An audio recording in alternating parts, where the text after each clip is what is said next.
Hello बच्चों, क्या हाल चाल है। बच्चों, आज हम इसी क्रम में बढ़ते हैं। Circular motion, A car taking a circular turn. जब हम बच्चों देखते हैं जैसे फिगर में बना हुआ कोई कार सर्कुलर मोशन में ऐसे चलती है बच्चों, तो उसके लिए क्या होता है। आज हॉरिजॉन्टल रोड, कोई सीधी हॉरिजॉन्टल रोड है, the centripetal force is provided by force is. कहां से ये सेंट्रीपिटल फोर्स उत्पन्न होता है? By the force of friction. जो इसका फ्रिक्शन फोर्स लगता है उसी के द्वारा ये सेंट्रीपिटल फोर्स जो है प्रोवाइड होता है। और ये सेंट्रीपिटल फोर्स कहां से प्रोवाइड होता है बच्चों? The friction force between tyres and road. जो इस कार का टायर है और रोड है उसके बीच जो उत्पन्न होता है रिक्वायर्ड सेंट्रीपिटल फोर्स जो है रिक्वायर्ड होता है। अब यहां पर बच्चों मैथमेटिकली अगर हम देखें तो ये जो फ्रिक्शन फोर्स का हमने पीछे पढ़ चुके हैं, तो फ्रिक्शन फोर्स क्या क्या प्रयोग होगा।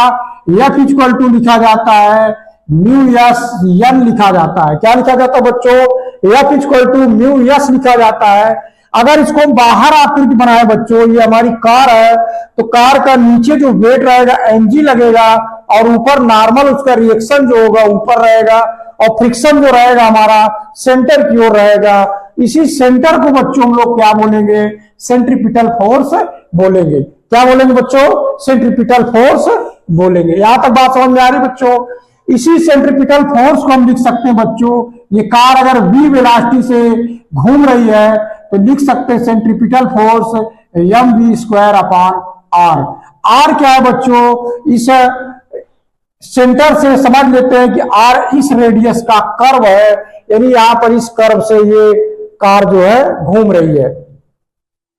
अब यहां पर हम देखिए मैथमेटिकली इस फोर्स को हम यहां पर बैलेंस करें बच्चों, तो नॉर्मल जो हमारा हो जाएगा, नॉर्मल जो हमारा बैलेंस करेगा, नॉर्मल कितना हो जाएगा?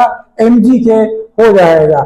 यहां पर अगर हम पुटअप कर दें बच्चों तो म्यू एस नॉर्मल हम लिखेंगे, normal equal to mv² upon r हो जाएगा और म्यू एस को हम लिख सकते हैं mg, नॉर्मल में mg बैठा देंगे बच्चों, ये प्राप्त हो जाएगा mv² अपॉन r प्राप्त हो जाएगा। m से m कट जाएगा तो क्या प्राप्त हो जाएगा? v² बराबर प्राप्त होगा म्यू एस इंटू r। ये प्राप्त हो जाएगा। वेलोसिटी जो आएगी बच्चों यहां पर म्यू एस हो जाएगा, यानी इसको हम इस तरह लिख सकते हैं बच्चों, v बराबर अंडर रूट लिख सकते हैं म्यू एस इंटू आर लिख सकते हैं।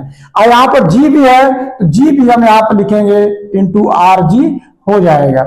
यानी इस कार को सेफ साइड टर्निंग के लिए सेफ साइड वेलोसिटी, यहां पर हम लिख लेंगे कि सेफ वेलोसिटी, यानी इस वेलोसिटी से जो है कर्व पर मुड़ जाएगा। सेफ वेलोसिटी हमारा इतना होगा। इससे अगर हम ज्यादा वेलोसिटी करेंगे तो ये कार क्या होगी बच्चों? पलट सकती है। इस बात को जरूर ध्यान रखेंगे। तो यहां पर जो सेंट्रीपिटल फोर्स की हमने बात किया बच्चों, तो जो हमारा फ्रिक्शन फोर्स लगेगा अंदर की ओर वही हमारा सेंट्रीपिटल फोर्स हो जाएगा। F equal to mv² r और F इक्वल टू लिखेंगे म्यू एस इंटू m, जो हमने फ्रिक्शन फोर्स को पढ़ा है।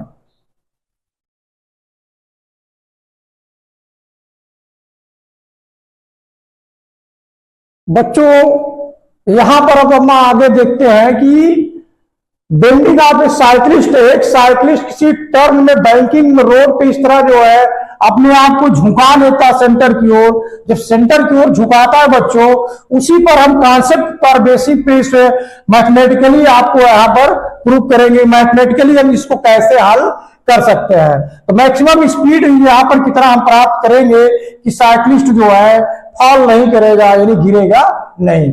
तो यहां पर कंपोनेंट ऑफ नॉर्मल रिएक्शन यहां पर देखेंगे बच्चों, तो कंपोनेंट की बात करेंगे तो ये जो साइक्लिस्ट है बच्चों ये थोड़ा सा अंदर की ओर झुकेगा, तो जो नॉर्मल हमारा रहेगा, नॉर्मल रिएक्शन को जो थीटा बनाएगा कंपोनेंट में, तो थीटा कंपोनेंट में बनाएगा, तो इधर ऊपर हमारा हो जाएगा बच्चों n cos थीटा और नीचे हमारा हो जाएगा mg, जो इसका नीचे ग्रेविटी के कारण लग रहा है। और इधर अंदर की ओर जो यहाँ पर रोड इस तरह है, सर्कुलर पाथ पे बना हुआ है, तो अंदर की ओर जो हमारा लगेगा वो लगेगा n sin थीटा। इतनी बात क्लियर हो रही बच्चों। यानी जब साइक्लिस्ट अपने आप को अंदर की ओर झुका लेता है बच्चों, तो झुकाने पर हम क्या देखेंगे, जो component of the normal reaction N sine theta provide centripetal force, यानी जो एन साइन थीटा है, यानी अंदर की ओर जो एन साइन थीटा है वो किसके बराबर रहेगा, सेंट्रीपिटल फोर्स के। तो हम लिख सकते हैं N sine theta equal to m v square upon r. R क्या है, रेडियस ऑफ द सर्कुलर, इसको हम रोड की बात हम करेंगे, यानी इसकी रेडियस कितना है सर्कुलर रोड की, उसकी हम बात करेंगे। तो आर हम यहां पर मान लेते हैं कि यहां से यहां तक की दूरी कितना है बच्चों, आर है।